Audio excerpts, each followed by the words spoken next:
Actually మీరిలా చెప్తుంటే నాకు రేడియో గుర్తొచ్చింది. హ్మ్. అక్కడ గూడా మేము రేడియో స్టేషన్‌లో ఇదే చేసామనమాట పీజేస్ ఎక్కువ. హ్మ్.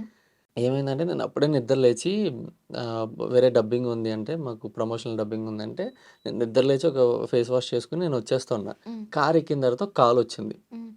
కాలొచ్చిన తర్వాత నేను లిఫ్ట్ చేశా. హలో సూర్య అన్నా. ఎవరు అన్నా. హ్మ్. ఎవరంటే సూర్య నేను నిహారిక. హ్మ్. మేడం హ్మ్. మీరా? హ్మ్. సర్ప్రైజ్ అయ్యా. హ్మ్.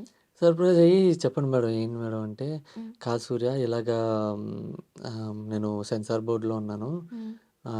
ఇలా కొంచెం కాంప్లికేషన్ అవుతుంది. సీన్స్ అన్నీ కట్ చేసేయాలని. హ్మ్. అవునా మేడం ఎయ్యి అంటే నాకు వేరే ఆహ్, అక్కడికి మా ఆఫీసర్‌కి ఇస్తానంటే మాట్లాడి ఆయన కొంచెం అగ్రెసివ్‌గా మాట్లాడుతున్నాడనమాట. హ్మ్. అన్నీ మాట్లాడుతుంటే కట్ చేసేసారు. ఇది మా లైఫ్ అది ఇది అని మాట్లాడాను. మాట్లాడిన తర్వాత కట్ చేస్తే ఇదంతా ప్రాంక్. నిహారిక నాటీనెస్‌లో బ్రాండ్ ఆఫ్ అంబాసిడర్ గదా! అవును. ప్రాంక్ నేను నేను మామూలుగా సర్ప్రైజ్ అవ్వలే. కానీ నాకు షివర్ అయిపోయినాయి కాళ్ళు చేతులు. మా సీన్స్ తీసేయాలి అది ఇది అంటే నోటి వరకొచ్చిన అమ్మో! బిర్యానీని నాకు తీసేసుకున్నారేంట్రా ఆ! అనుకున్నా. అంటే నాకు తెలీదు యాక్చువల్లీ వాళ్ళు రేడియోకెళ్తున్నారు అది ఇది అని తెలీదు. వాళ్ళ షెడ్యూల్ హ్మ్. తెలిసుంటే ఓకే. ఇది ప్రాంక్ అనేది తెలిసేదేమో. ఓకే. అతను మాట్లాడడం కూడా ఆర్‌జే సూర్య. ఓకే. ఆ! ఆర్‌జే సూర్య ఉన్నాడు కదా! తను మాట్లాడాడు. హ్మ్. తను కూడా చాలా అగ్రెసివ్ వాయిస్‌తో మాట్లాడేసరికి ఓకే. అదొకటి నేను నిద్రలోంచి అప్పుడే లేసొచ్చా. హ్మ్. ఇంక నాకేం జరుగుతుందో అర్థం కాలా. హ్మ్. సరే ఇంక ప్రాంక్ అని తెలిసేసరికి మా భీమవరం మేము "నీకు భీమవరం తెలుసా అమ్మా?" ఇక్కడ భీమవరం అనేసరికి నాకు అర్థమైంది. ఓకే. ఓకే. ఇది ప్రాంక్ చేస్తున్నారని. ఓకే. ఓకేలెండి. ఇంకొక అప్ క్వెషన్ అడుగుతానయితే. నాకు ఇంకొకటి అమ్మో! గుర్తొచ్చిందిప్పుడు. Okay. How do you call a girl without money? A girl without money. హ్మ్.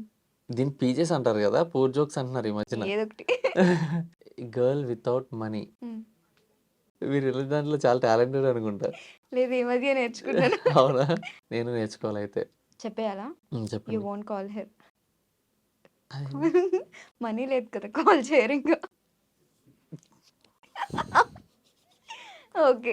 సో, సరే. మీరు ప్రాంక్ అయ్యారు గదా! హ్మ్. మీరెవరినైనా ప్రాంక్ చేయండిప్పుడు. దాంతో ఇంటర్వ్యూ ఎండ్ చేద్దాం. ఓకే. ఎవరికి కాల్ చేస్తారు? విలియమ్మో ఎవరో ఒకరు. అందరికి నాకు తెలుసు. అంటే నేను మా టీమ్ అందరికి నేను ఇంటర్వ్యూకెళ్తున్నా షిట్ అని చెప్పేసి మ్యాన్. వచ్చేసా. యాక్చువల్లీ మీ టీమ్‌లో ఇంకొకరిని ఎవరినో ఫాలో అప్ చేశాను నేను. ఎవరో గుర్తు రావట్లేదు. ఎవరు? ఈశ్వర్. ఈశ్వరా? ఈశ్వర్. ఈశ్వర్‌ది స్ స్క్రీన్ నేమ్ ఏంటి? ఐ మీన్ మూవీలో విలియం. విలియం గదా! యాహ్! ట్రూ. హ్మ్. స్పీకర్ పెట్టాలా? ఆడు చాలా స్పీకర్ పెట్టండి. హార్డ్‌గా మాట్లాడతాడు. అయితే పెట్టాల్సిందే. కట్ అమ్మో! చేసుకుంటారా? నేనే బలైపోతానేమో. మీరే బలవుతారు ఖచ్చితంగా. ఏమన్నా బీప్‌లేసుకుంటారు కదా! ఏమన్నా? ఏసుకోండి తర్వాత మీ ఇష్టం. చేస్తున్నా మరి. ఏమన్నా అయితే తర్వాత మీ ఇష్టం. సరే నా ఇష్టం. హలో! మావా మామ చెప్పు మావా. ఏం చేస్తున్నావు? అయిపోయిందా అక్కడ? అయిపోయింది ఆఫీస్ లో ఉన్నాం. అవునా? ఓకే. ఓకే. అదే ఇంటర్వ్యూకొచ్చా. ఏది ఇంటర్వ్యూకి అదే ఐ డ్రీమ్ ప్రియా గారని. ప్రియా గారు ఆ! ఆవిడ ఆ! 24th వస్తానని చెప్పా. అవునా? ఓకే. ఓకే. ఏం కాదు మామ చెప్పావా? ఈ ఇంటర్వ్యూ అయిపోయింది గానీ, ఆవిడేంటి మామ నీ గురించి అంత బ్యాడ్‌గా మాట్లాడుతుంది? ఏమని ఏమో తెలీదు. కానీ అంత బ్యాడ్‌గా మాట్లాడుతుంది. నాకర్థం కాలా.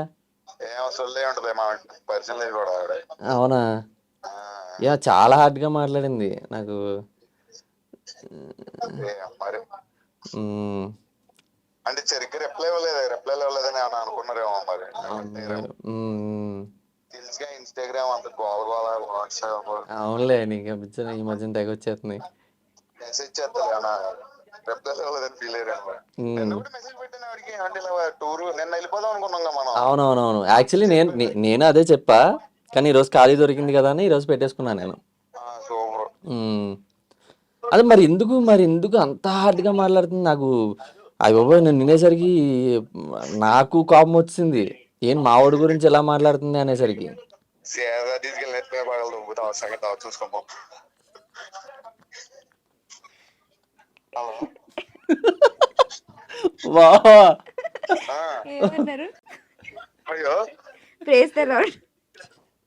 Praise the Lord. May the Lord be praise అన్నారు. అది కూడా తెలీదు. ఎందుకో తెలీదు. సారీ ఏంటంటే సారీ. మీరు చెప్తారంట. సరేలేండి. అది ప్రాంక్ అండి. అయ్యో సారీ ముందర చెప్పండి కొంచెం మామూలుగా మాట్లాడేవాడిని. మీరు ఇలా మాట్లాడతారని తెలిసే ప్రాంక్ అని ముందే చెప్పలేదు. అదే ప్రాంక్ అంటారు. అయ్యో సారీ అండి. సరేలేండి. ఏముందిలేండి ఇంకా పడుకోండి. సారీ కలుద్దాం మళ్ళీ చెప్తాను మీ పని. ఓకే. మీకెవరు క్లోజ్ అయ్యారు బాగా 11 మెంబర్స్‌లో? నాకు బాగా క్లోజు సుబ్బు. సుబ్బు. సుబ్బు గారు. అంటే బయట కూడా అలాగే బావ అనుకునే రిలేషన్‌షిప్ అయింది. హ్మ్. తర్వాత శ్యామ్ కళ్యాణ్ నాకు తమ్ముళ్ళలాగా అనమాట, నన్ను బాగా కేర్ చేసుకున్నాడు. అపార్ట్ ఫ్రమ్ దట్ నాకు బాగా క్లోజ్ మా డైరెక్టర్ అండి.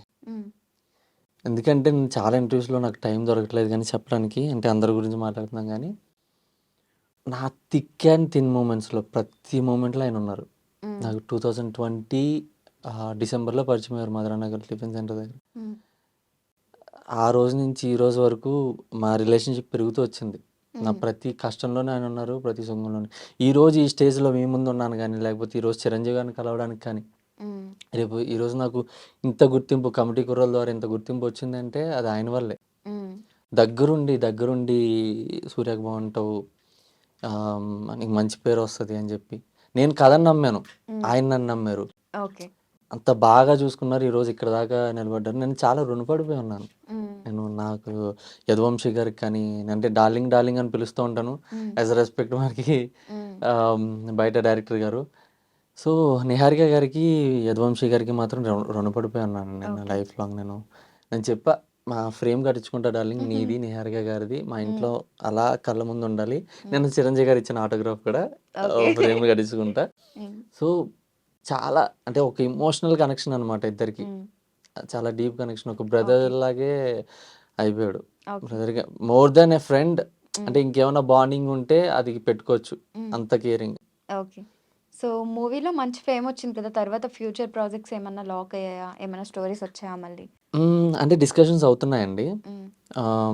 బట్ అంటే సైన్ చేసే వరకు ఏమీ చెప్పడానికి ఇంకేం లేదు కదా.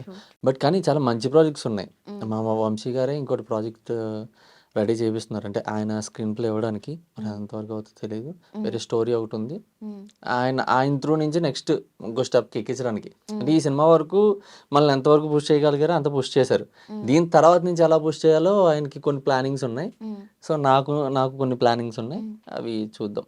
ఓకే.